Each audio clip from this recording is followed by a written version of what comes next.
You're listening to the WholeHearted podcast, and I'm your host, Coen Tan. Let's talk about middle managers, okay? For example, you talk about working in those corporations, right? So, very often companies, right, at the top, right, they have really positive intentions, right? We're talking about healthcare, we're talking about, like, for the healthcare systems, we're talking about, even well-being, even drug companies, right? I mean, some of these have really very positive vision and mission. And then maybe even the leaders at the top, but it's usually the messy middle. It's like the middle managers who have a sandwich right in the middle, then they don't feel psychological safety.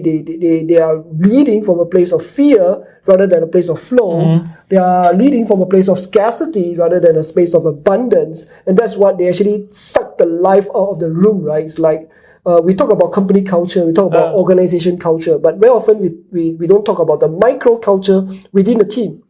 I mean, even if you don't enjoy working for this boss, by just asking for internal transfer, you can see yourself lighting up again. Yeah, but I think it's not their fault. I think that always fish stinks from the head.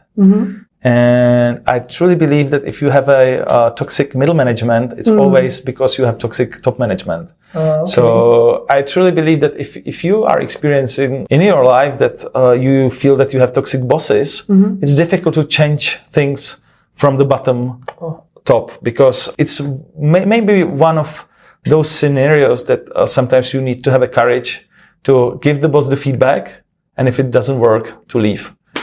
Have a courage to leave can save your life. Because if you don't have the courage to leave, or if you don't have the courage to say no, well, this is the most profound idea behind my let's say, last 10 years of experience of delivering keynotes about procrastination, that the crucial ability is to have the courage to say no. Because if you don't have the courage to say no, then you are overwhelmed by priorities of other people. And you can have perfect time management system, but if you don't have the courage to say no, your email is full of priorities of others. You are doing things that you don't want to do. And sometimes to say no means to quit. And it's not a bad thing. I think that me as a manager, I also encourage people to have a courage to say no to me.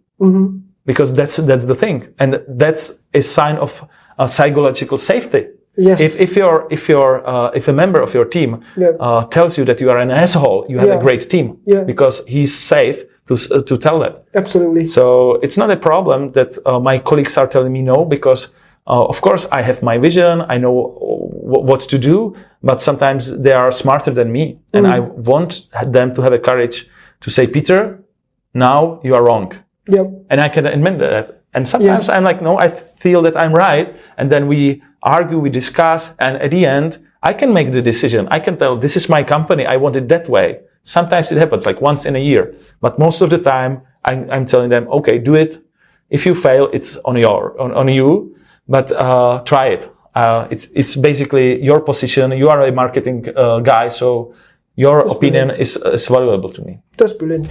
Thanks for being part of this heartwarming conversation today. To the next episode, stay wholehearted.